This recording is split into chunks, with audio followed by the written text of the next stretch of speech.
y hoy vamos a conversar con Marcelito Villamaril. Él nos acompaña cada semana en los estudios de Radio Medio Mundo para conversar sobre temas de coyuntura y análisis político. Bienvenido, Marcelito, qué gusto tenerte aquí. Gracias, Amandita. Marcelito, pues tú sabes que el domingo fuimos a las urnas y hay ya unos resultados oficiales. El día de ayer CNE ya dio los resultados oficiales que dan como al presidente Daniel Noboa reelecto nuevamente para un periodo de 4 años más, con un 55.6% del electorado a su favor y el 44.4% de a Luisa González, lo que cabe ahí algunos análisis y también lo que pone en duda y una sospecha de lo que pudo haber sido también y lo que dijo la candidata Luisa González de un posible fraude. Bienvenido, Marcelito, qué gusto tenerte aquí. Buenos días, Amandita. Buenos días, estimados amigos y amigas que nos escuchan. Gracias por darme la oportunidad también de expresar mis puntos de vista con relación a este fenómeno que es una cosa que nos compete a todos y que definitivamente va a marcar la situación del país en los próximos años. Y no digo solamente los 4 años. Yo creo que de aquí se nos va de largo una situación muy crítica, convulsionada para el país debido a una serie de circunstancias que justamente vamos a conversar. Así que, bueno, con relación al problema que tú planteas, efectivamente el día de ayer yo me quedé asombrado cuando escuché que Luisa González desconocía los resultados de las elecciones. Y dije, bueno, pero un poco como quien dice patadas del abogado, ¿no? Pero luego me puse a revisar un poco no tan detenidamente porque no hay mucho tiempo para eso, pero sí por lo menos con algunos datos que yo tenía, que me habían servido anteriormente para hacer algunos artículos, en fin. Y me encontré con que realmente los resultados de esta segunda vuelta electoral son resultados que me parecieron bastante inverosímiles. Es una cosa bastante rara porque veamos un poco los datos que yo saqué así rapidísimamente, ¿no? En la primera vuelta, Luisa obtuvo 4.510.860 votos. Y en la segunda tiene 4.598.321. Es decir, apenas un aumento, un incremento de 88.000 votos. Ujú. Lo primero que uno se pregunta es, ¿y qué pasaron con ese 500.000 de votos Ujú. de la centroizquierda y de la izquierda, Ujú. incluyendo Pachacuti, que tuvo un 5% de la votación en la primera vuelta, y que claro, todo el mundo decía, esa votación, por lo menos una gran parte, va a ir a incrementar el caudal de votos de Luisa González. ¿Qué pasó con la votación de Pachacuti, del socialismo, de la izquierda y la centroizquierda en general? O Y sea, los indecisos también, ¿no? bueno, y los indecisos, digamos que estos 88.000 votos son de los Los indecisos. indecisos. ¿Y el 500.000 de la centroizquierda? Ujú. O sea, no, es inverosímil, es absolutamente inverosímil. Y la única explicación, indudablemente, es que hubo la mano negra ahí. Esa es la única. Pero claro, digamos, Para probar probar. eso es lo difícil, porque yo puedo afirmar lo que estoy afirmando ahora como una sospecha. Ujú. Pero si se trata definitivamente de eh, plantearse la anulación de las elecciones, algo por el estilo, se necesitan pruebas. Y eso es lo más difícil que pueda lograrse. Si hoy para las elecciones estuvimos tan presionados con un estado de emergencia, con una cantidad de restricciones por Así es. parte del Ejecutivo Mm. a través del Consejo Nacional Electoral, que no es otra cosa más que una cola, una extensión de Noboa. Mm. Entonces, ¿qué nos podemos esperar? Ahora, en el caso de Imbabura también es asombroso. Ujú. Pierde aquí también el progresismo, ¿no? En Imbabura fue una de las pocas provincias en que Luisa ganó en primera vuelta. Ganó en primera vuelta Luisa obtuvo 126.307 votos. Ujú. Noboa llegó a 116.412. Es decir, que Luisa aventajó a Noboa con 10.000 votos Imbabura. aproximadamente en Imbabura. Ujú. ¿Qué es lo que pasa con la segunda vuelta? Luisa apenas sube 18.000 votos, Ujú. alcanzando 144.729. Ujú. Pero Noboa sube 42.000 votos y logra 161.949, con lo cual se coloca en primer lugar. Ujú. O sea, es inverosímil, absolutamente inverosímil, porque no, o sea, ¿cómo puedes tú esperar que más bien en lugar de incrementarse el electorado significativamente con la votación del centro izquierda, Ujú. resulta que prácticamente hay un retroceso? O sea que en definitiva toda la centroizquierda en Imbabura y a nivel nacional se fue Por la con derecha. Noboa. Ujú. Eh, Puede pensarse también eso. Podría pensarse, miles de cosas pueden pensarse, pero bueno, en todo caso lo que yo aquí señalo es simplemente que para mí me ha resultado bastante inverosímil y por eso es que me puse un poco a revisar Investigar. los datos, a ver qué mismo pasa. Ujú. Esta pérdida de 17.000 votos de Luisa en la primera vuelta es absolutamente, como diríamos, incompatible e impensable con el 1.200.000 votos con que pierde Luis en segunda vuelta. Ujú. O sea, es una distancia enorme.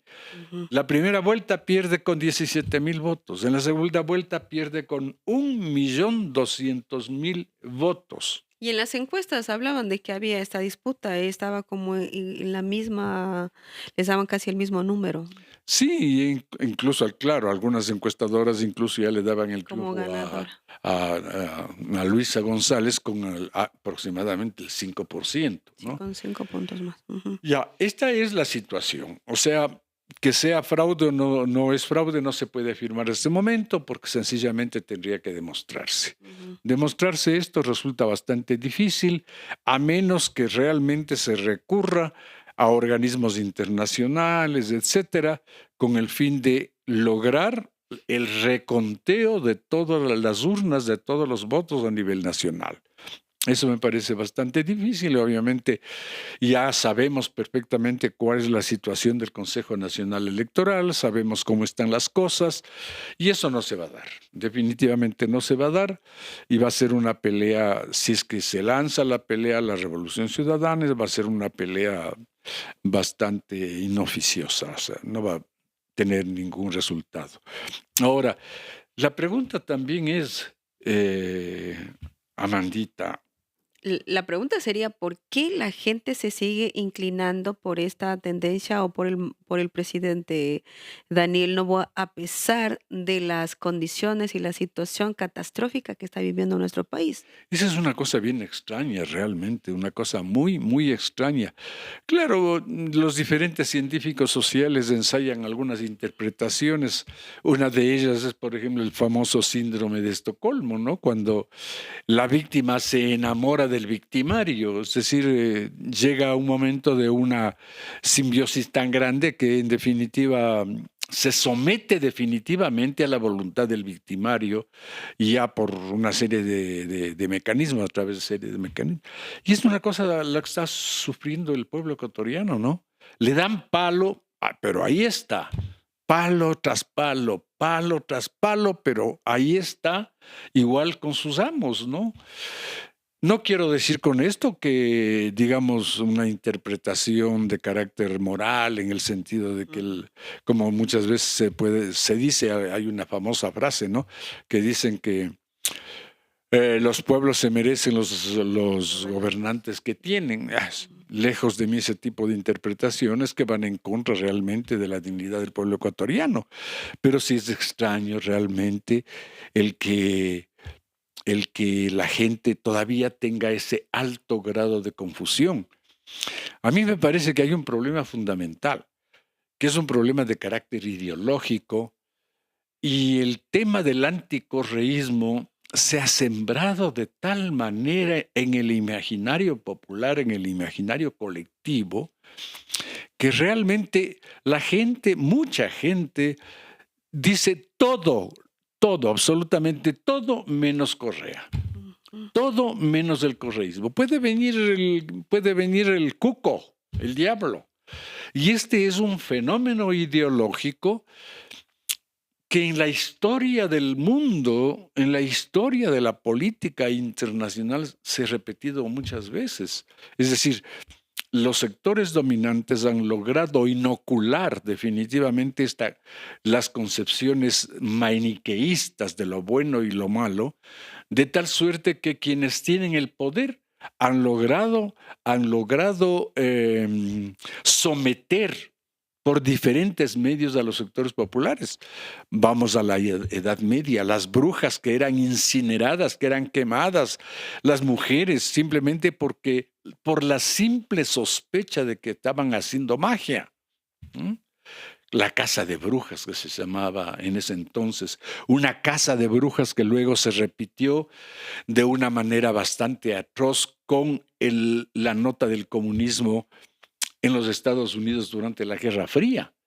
O sea, y desde entonces prácticamente el término comunismo se ha convertido en un concepto que ha cobrado vida dentro de la conciencia de mucha gente que no sabe qué es el comunismo, ni le interesa saber qué es el comunismo, pero es anticomunista, ¿no?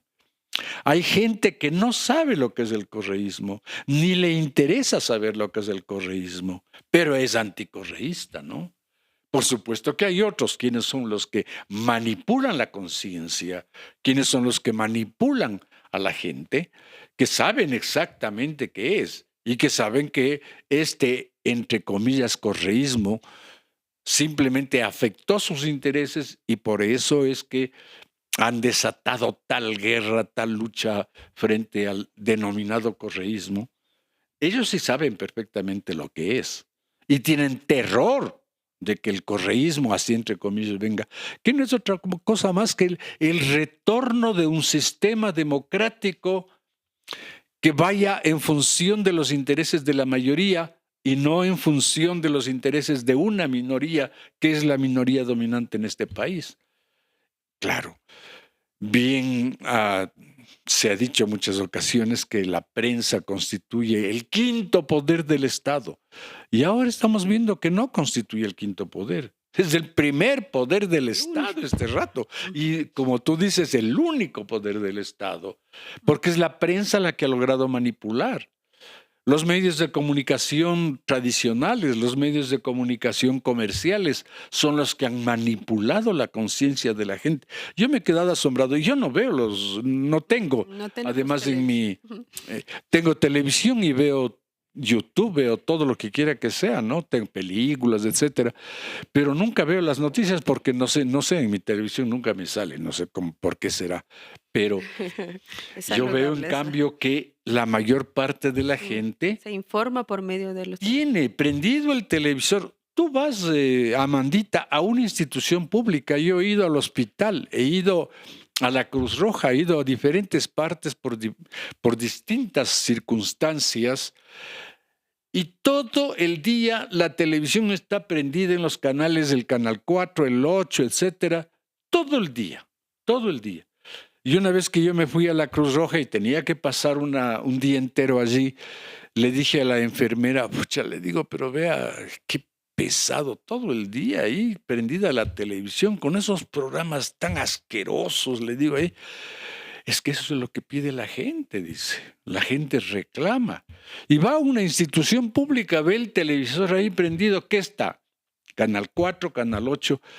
Habrá pues en alguna de estas instituciones a las que acude la gran cantidad de gente, habrá el televisor prendido ahí un programa como el que pasan acá, un programa cultural. Ujú. ¿Cuándo ha visto usted que en el IES, en un hospital, en una oficina pública, etcétera, exista una radio o una televisión, digamos, un canal alternativo que esté pasando programas culturales, noticias importantes, etcétera. No, son la basura que pasan los medios de comunicación tradicionales, esas telenovelas asquerosas en definitiva. Es decir, eso es lo que la gente consume, eso es lo que ve.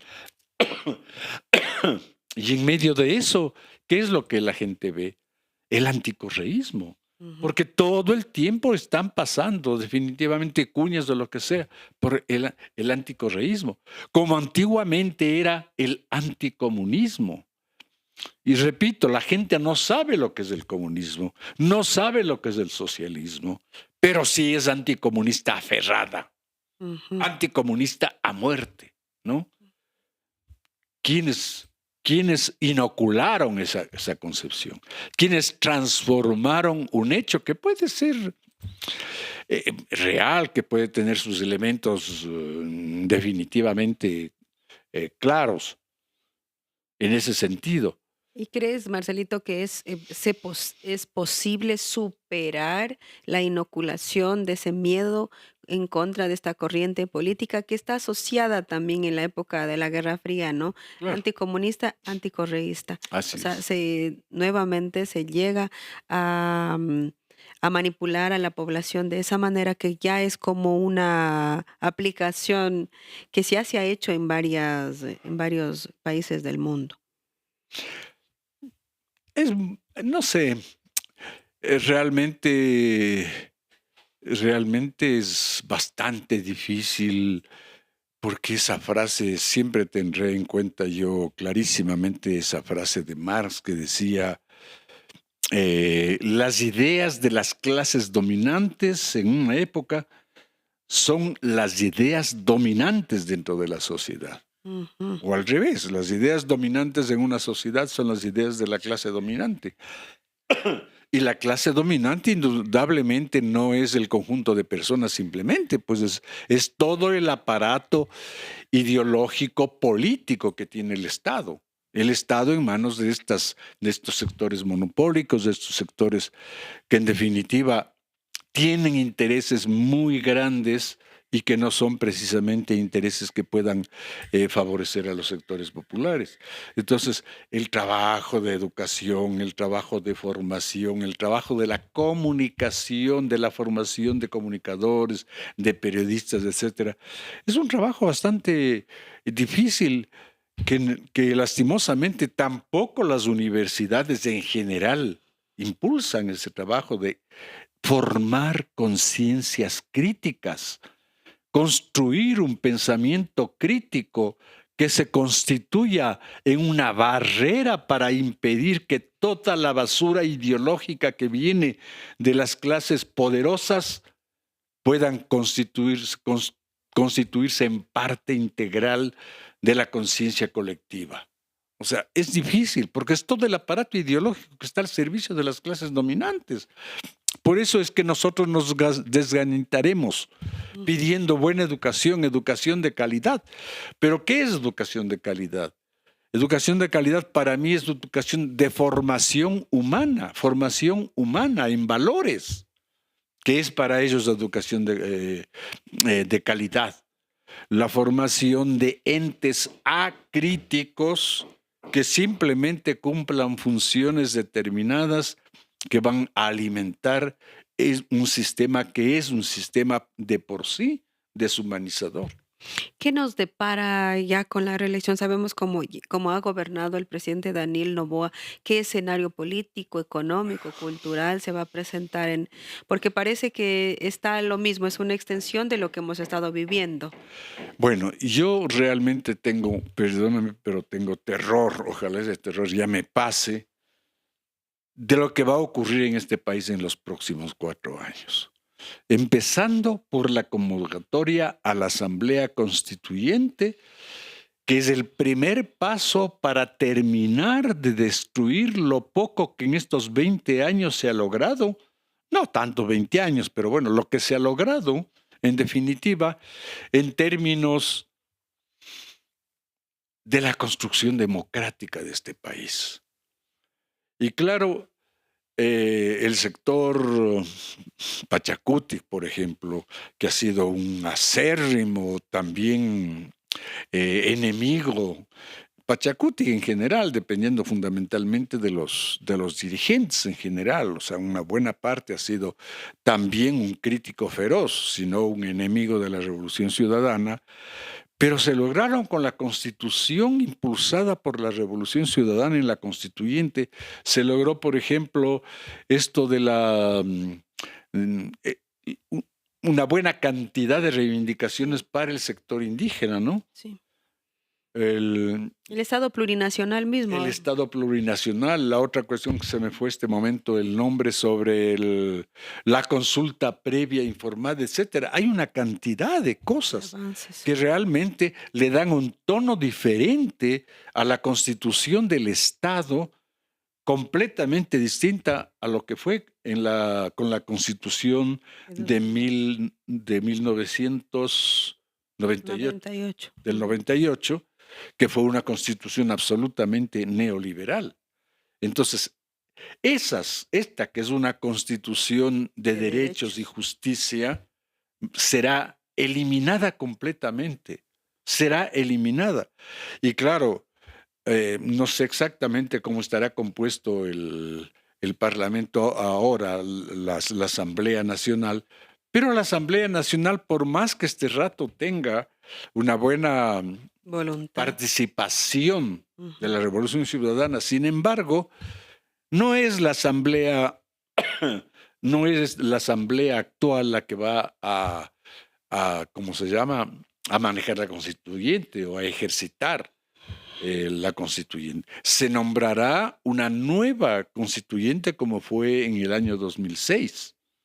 Y entonces, dadas las cosas como están, la mayoría serán novoístas, la mayoría será la derecha, la ultraderecha en definitiva. La que va a escribir la nueva constitución. La que escribirá la nueva constitución. Entonces, ¿qué nos espera con esa nueva constitución? ¿A qué crees que serían como las primeras reformas que se haga en contra del... Primerito, la eliminación del Consejo Nacional, como es Consejo de Participación Ciudadana y Control Social. La ley de los derechos de la comunicación. Los derechos de la comunicación, los derechos de la naturaleza se eliminarán completamente. ¿Por qué? Porque lo que necesita la nueva Constitución es tener las manos libres o dejar a los actores que tienen intereses fundamentales en la minería, etcétera, dejarles absolutamente el camino libre, ¿ya?